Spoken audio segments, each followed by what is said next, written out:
What's going on? So, I know it's been a second, 2 weeks, at least that's what YouTube tells me. Done a lot of really cool stuff lately. So I just got done finishing my bike. No, not the bike I'm building. That'll probably be done 10 years from now, for being honest. No, I'm talking about my Magna. So before it kind of sounded like a little wimp. It kind of did.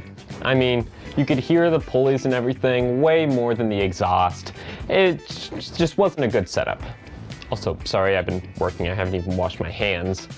But you couldn't really even hear the exhaust. It kind of sucked, if I'm being honest. I really didn't like the sound.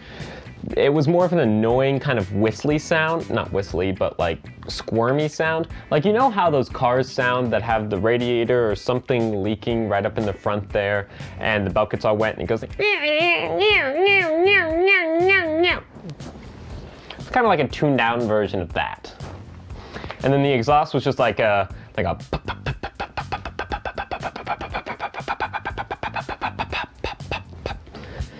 instead of now, where it's a and it's not your normal because that's V-twins. That's the original, that's the staple sound of the V-twins. I have a V4, which is twice the number of cylinders.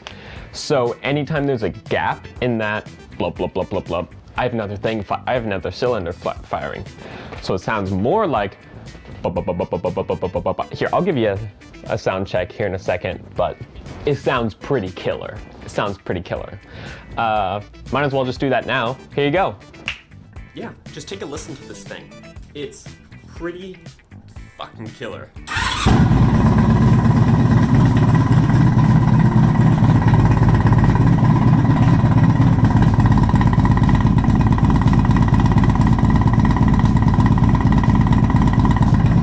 Didn't that sound killer?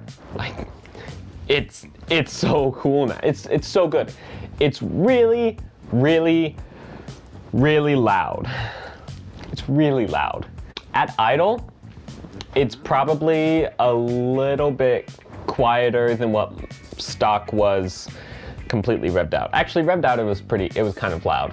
But, oh man, it's so much louder now. It's so loud that when you turn it on, you can walk downstairs and just at idle hear it. It's fucking nuts. It's nuts.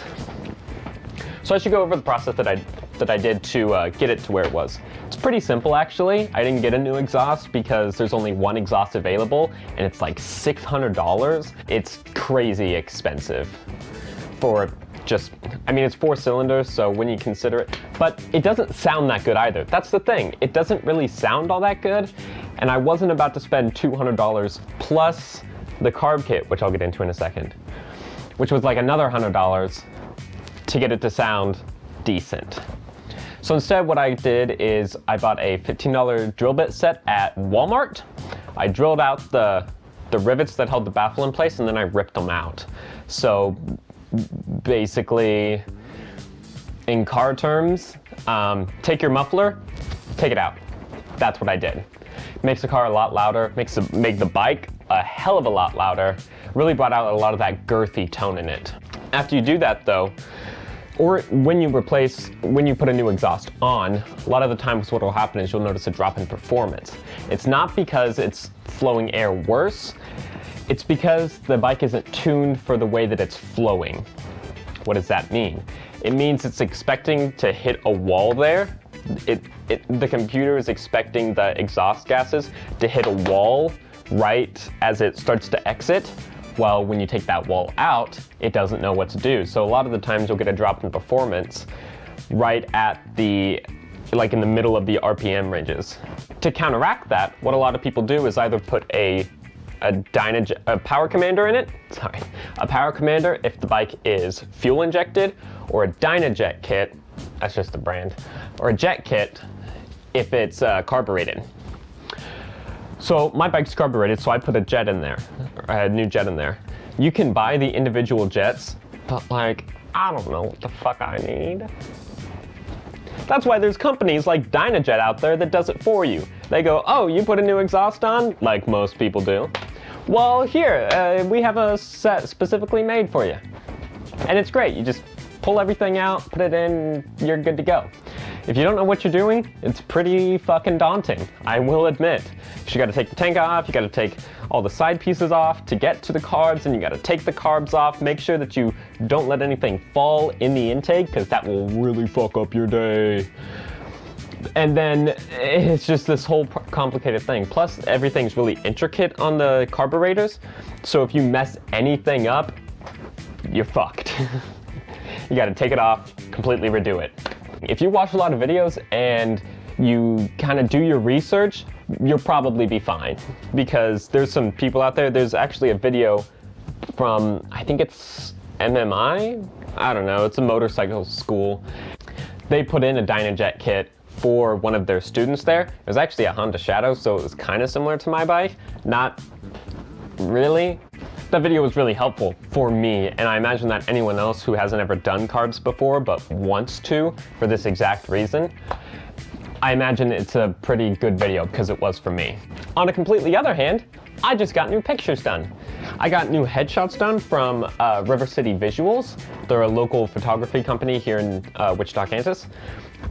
They did a really great job. I haven't gotten the edited ones back yet. He only sent me 7 because he wanted to post them on his like social media pages, Facebook, Instagram, all that jazz.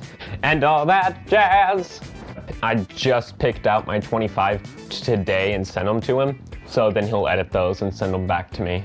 Probably won't ever put them in a video, but who knows?